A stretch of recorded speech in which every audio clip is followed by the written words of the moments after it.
Hello and welcome to the podcast, The Way of the Sensitive. I'm your host, Cara Wild. This is a podcast for those of us who feel called to live in a different way, to create a new society where diversity and uniqueness is celebrated, not shamed. We're the channels of the light, co-creating a heaven on earth upon this beautiful planet. We're here to live and achieve our soul's goals in this lifetime. To us, it's not woo, it's real. Calling all the magic makers, the mystics, the empaths, the sensitives, the starseeds, the autistic ones, sometimes sidelined, sometimes scapegoated, but we know that we're here to create new pathways in the one mind, because it's not just about traversing alternative dimensions, it's also about landing and being fully alive in this gorgeous world.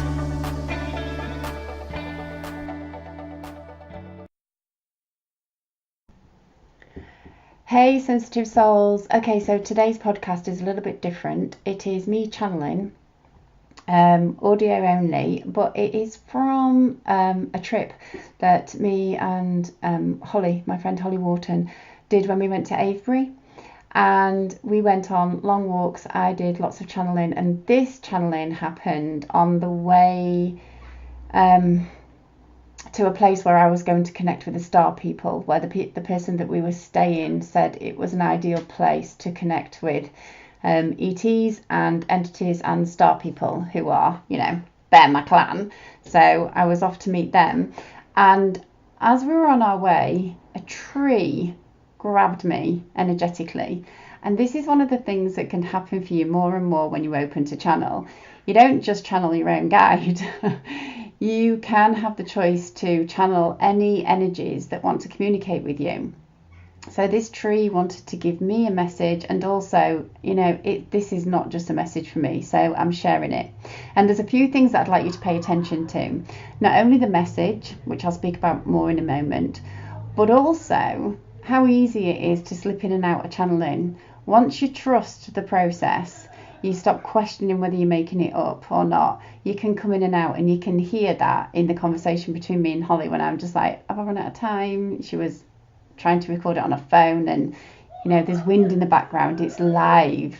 But there's one particular point towards the end, I think it's only about 4 minutes long, but towards the end where you can hear that it's not me. You can really hear. I know it wasn't me. I don't talk like this. I never talk like this. It was far too forceful. But this tree, I can't remember what kind it was now, but I remember it feeling like a guardian tree. It was not messing about. And pay attention to this message, because I'm hearing this more and more about commanding your reality and demanding what shows up. And that demanding is a form of allowing and a form of asking, but demanding is a form of allowing. And we're quite often taught, to not demand and not declare. It's rude when we're kids, right? We're spoiled and precocious. But this tree really wanted to remind me that I can work with the elementals to weave my reality in that which I see fit.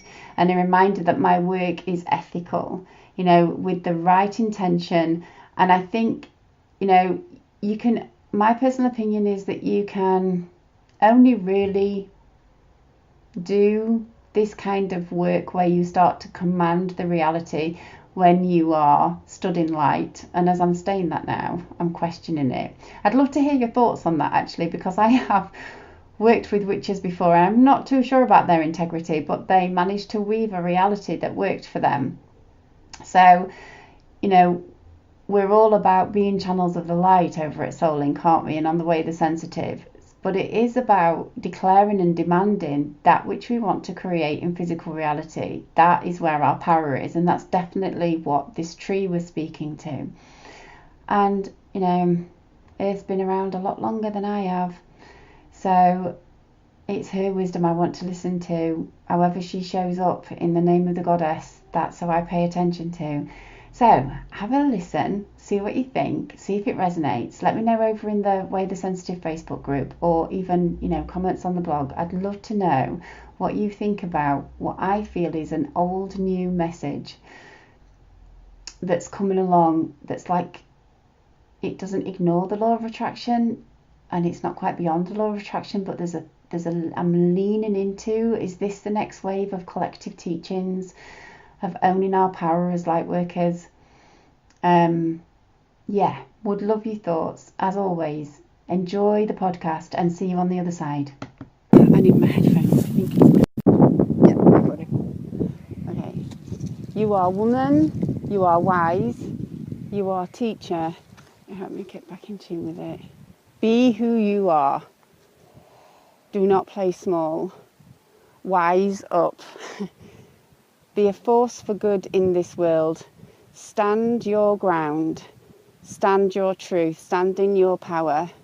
Be who you truly are, both in personality and in your multidimensional self. Command your reality. Take charge of your reality. Use your gifts and your skills to create that which you would see in the world. Do not fear your ability to produce the end result that you want to see manifest in your world as a whole and your reality in the smaller details. Are we running out of time? No, we've got Okay. lots of time. Work with nature by dancing with the energies, using your body as a portal to pull creative forces into your being and send them out through your intentions. Use your intentions as a channel for the energies of the earth that you call into your body.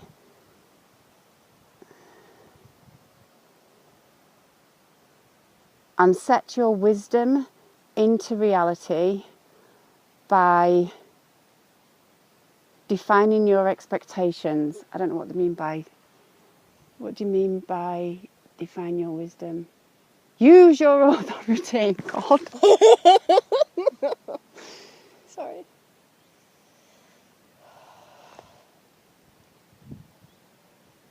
Use your authority. You have collected wisdom over the years. Do not shy from it. Use it. So you know what you want to create. You know what you want to see. You have worked ethically. You are strong in your integrity. Know your power in this force, the force of integrity. Let go your inhibitions and set yourself free to create that which you want to see. It's as simple as that. You are only fearful of your own power. You are woman. Go be woman. Oh, That's it. thank you. I like that. Yeah. If you're intrigued by channeling and there's a part of you that is just so curious and wondering if channeling is an itch that wants to be scratched for you, I want to say that channeling is a skill and not a gift. And those of us that are drawn to channeling, whether it be verbally channeling your art, channeling your work, channeling your creativity, those of us that are drawn to it, I can absolutely do it. I have no doubt, which is why I created the Adventures in Consciousness course, where people can learn to connect with their guides, hold that frequency, and then bring messages in as guidance for their own lives and for the lives of others. A little known fact about this group, we also have a channeling circle once a month where we all jump on a call and we get to practice our channeling skills in a really safe environment. The latest channeling circle that we just had was just a flow of channels working together, bringing a collective of information about wealth. We also have one a month Q&As from me, anything that you want to know about channeling your guides, channeling different streams, different vibrations, different frequencies, and also how to stabilize your channel in physical reality. So if that's something that interests you, come over to carawild.com and there is a tab on the right top that says Channel Your Guide. Come and have a look, see if it's for you, and we'd love to have you in there. Back to the podcast.